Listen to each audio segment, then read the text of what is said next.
Revista das Letras Galegas ten a honra de presentarlles hoxe a actuación estelar de Castelao.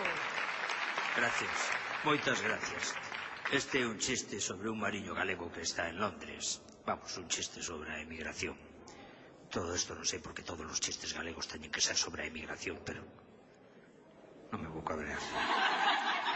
Está un mariño galego en Londres, un mariño xa entrado en idade, e pola rúa ve un punky cunha cresta amarela.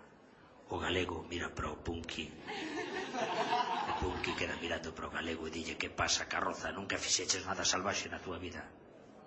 O galego pensa e dille: home, sí, unha vez emborracheime tanto nun barco que acabei facendo amor cun loro. Estou pensando se ti non será o meu fillo.